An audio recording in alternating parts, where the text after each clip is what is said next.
Hey guys, so before we get into today's episode, I just wanted to let you know that I'm currently enrolling for my brand new program, the 28-day Mountain Strong Ankle Challenge.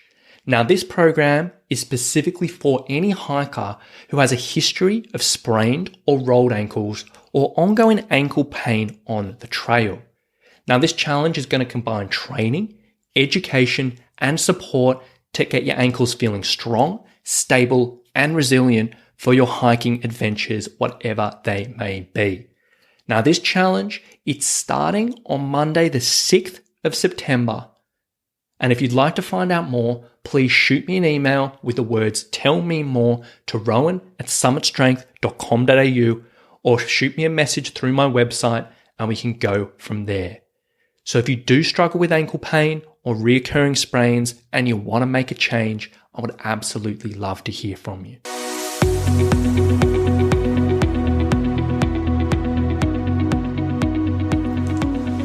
Hey, my name is Rowan Smith and I want to welcome you to the Training for Trekking podcast. Now this is the world's very first podcast which is entirely dedicated to helping you train, prepare and conquer your upcoming hike, trek or mountain adventure. So once a week, I'm going to be giving you quality and practical information on the subjects of physical preparation for trekking, dealing with altitude, and nutrition on the trail, so you can know everything you need to be doing to have the best chance of a safe, enjoyable, and successful adventure. So now you know what you're in for. Let's get into today's episode. All right, hello guys. So today we are talking through how your cardiovascular fitness affects ankle pain and ankle issues. Now, as we are on the theme of ankle pain and ankle strains and all of that over these last couple of weeks, because I am doing the big launch of this upcoming ankle pain challenge, I wanted to explore how your actual cardiovascular fitness can affect this, because this is something that often gets overlooked when it comes to ankle pain. Now, if you've dealt with ankle strain pain or ankle strains in the past, you may have gone to the physio. You may have been given exercises with a band to do. You may have been given some balance exercises and this and that. And that stuff can absolutely be beneficial. But one of the big risk factors when it comes to spraining your ankle and when it comes to pain in general is your cardiovascular fitness. Because picture this, and I'm sure we've all been in this situation. When we go out on the trail, and we go on a trail where we're not quite fit enough for, what typically happens is we start off fine. We're cruising along, having a good time. Comes to the stage where you're like, oh, you know what, I am getting a little bit tired. Sort of losing its buzz, losing its shine. I'm not really having such a great time. And then eventually it gets to the point where we're really, really knackered. We start dragging our feet. Our legs don't quite go as high off the ground as with each step. We sort of get a little bit of brain fog. We're not really paying attention. And a whole bunch of other things that just sort of affect us on the trail. If it's really bad, sometimes our balance gets affected and our judgment gets affected. But essentially what this all does is it significantly increases our risk of taking a misstep, stepping in a pothole, stepping on a rock, not recovering or whatever it may be, and spraining or straining our ankle. On top of that, if you are at a risk or do have a history of pain, this can often be a trigger to that pain creeping up when you're in this exhausted state, in this fatigued state. And there's not much fun. So essentially, if you are looking at overcoming ankle pain or reducing your risk of spraining your ankle on the trail, you cannot neglect cardiovascular fitness. And essentially what you want to be doing is getting yourself more fit than you essentially need to be for whatever hiking you're doing, whether it's day hiking, whether it's overnight hiking, whether it's multi-day hiking, whether it's through hiking or whatever it may be. You want to be more fit than you need to be. So you never get to that stage of exhaustion and fatigue on the trail. So you finish the days still feeling fresh, still feeling excited. You've never reached that stage of exhaustion. And that in itself, if you did nothing else, that can significantly reduce the risk of you spraining your ankle or you having ankle pain. And on top of that, obviously significantly increase your enjoyment because you're never really hating on the trail. You're never counting down the kilometers. You're never really sort of dragging your feet, which we've all been there. We know that sucks. So in this situation, what do? How can you improve your cardiovascular fitness? Well, that's probably been the subject of about 50 different episodes I've done on this podcast. But as a general rule of thumb, there's really two things any hiker wants to be including. Number one, they want to be making sure in their week somewhere they're doing some type of long, sustained, lower intensity exercise.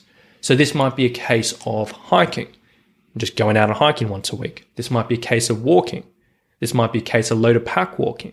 This might be a case of cycling. This might be a case of whatever, something you can sustain for 30 minutes, 40 minutes, 50 minutes, 60 minutes, multiple hours at a time, doing that regularly. Simplest thing in the world, but that needs to be done. And if you're not hiking every single week, making sure you're doing something else in between. Now, if you're in a situation where maybe you do have more serious ankle issues, maybe you do get pain, when you're hiking, maybe you're limited, maybe you recently had a sprain or whatever it may be, and you're like, oh, you know what, I actually can't get out hiking, I can't do loaded pack walking, whatever it may be. In that situation, you want to be looking at some type of off-feet conditioning. So you want to be looking at something that's not going to put pressure through, the area of discomfort, but you can still sustain for longer periods of time to sort of develop this aerobic capacity and this aerobic fitness. So typical examples of this is cycling, swimming, pool walking, whatever, but something that's not going to be, putting you at pain. So area number one, making sure you're doing regular, long, sustained aerobic exercise. Now, alongside that, what I do like hikers to be doing is doing some sort of shorter, slightly more intense, some type of interval training to add into your week. Now, this is when I'm talking about interval training, I'm never talking about the typical HIIT training that you see in gyms and the fitness industry where you're going, super quick for 40 seconds and then rest for 10 seconds, or sprinting for 20 seconds and rest for 10 seconds or whatever. That stuff's all well and good, but if you listen to this, I'm not a big fan of it for hikers. I don't think it's super relevant for hikers. I think there's much better ways of going about it. But this is essentially doing things where, it's a bit more relevant for hiking. There's maybe stair intervals, maybe hill intervals. It may be sort of 8-minute intervals on a bike, or it might be 5-minute intervals in a pool, or something that's a little bit more sustained. And it's still interval training because you're still going periods of exercise and rest, periods of exercise and rest. It's still a little bit higher intensity than you do in your normal hiking or your normal sustained exercise. But it's not that outrageously high intensity stuff where you're absolutely knackered. But essentially doing a combination of the long sustained stuff plus the slightly higher intensity, longer intervals, and can really go a long way for your aerobic fitness. And for anyone struggling with ankle pain, struggling with ankle strains, and any hiker in general is wanting to improve their fitness, it definitely is something that I would definitely recommend. Now, obviously, I can go into so much more detail on that. And as I said, I've gone through so many episodes talking about the specifics around that type of training. So I'm not going to harp on about that too much. But really the point I wanted to get across today is if you are struggling with ankle strains, recurring ankle sprains, if you're struggling with ankle pain on the trail, one factor amongst many is you want to be making sure you're working on your cardiovascular fitness. You want to be making sure you don't get to that stage where you're dragging your feet on the trail, because that in itself can make a massive difference to these issues. Now, if you were in the situation where you've been struggling with recurring ankle sprains, you got a history of that. It's happened a few times over the last years or the last 5 years or the last 10 years or whatever. Maybe you just struggle with ankle pain. You get 10 kilometers into a hike and you're like, oof, my ankles are getting a bit sore. Maybe you got a big hike coming up and you're worried that, I got a lot of rough terrain coming up. I'm not 100% confident in my ankles. I want to make a change there. If you're in any of those situations, and if you haven't heard already, which I hope you have, coming up, I'm starting my 28-day Mountain Strong Ankle Challenge. Now, this challenge is specifically designed for hikers who struggle with recurring ankle sprains or long-term ankle pain. Now, this challenge is starting on the 6th of September. It's going to be running for 28 days, and it's going to be a fantastic experience to help make a significant change to not only your ankle pain, your ankle stability, and your confidence in your ankles, but also improving your fitness and your strength in general for your hiking adventures. Now, it is short, sharp, and sweet. It's only 28 days, but I am fully confident if you stick with it, if you work through the process, it can make a significant difference. Now, if you want to find out a little bit more about this, if you're intrigued and you're thinking, oh, now might be the time to make a bit of a change on my ankles, I would absolutely love to hear from you. Please flick me an email to rowan@summitstrength.com.au or shoot me a message through my website at summitstrength.com.au. We can have a bit of a chat, see if and how this program may be right for you in your situation, and if it's going to be a good investment of your time and your money.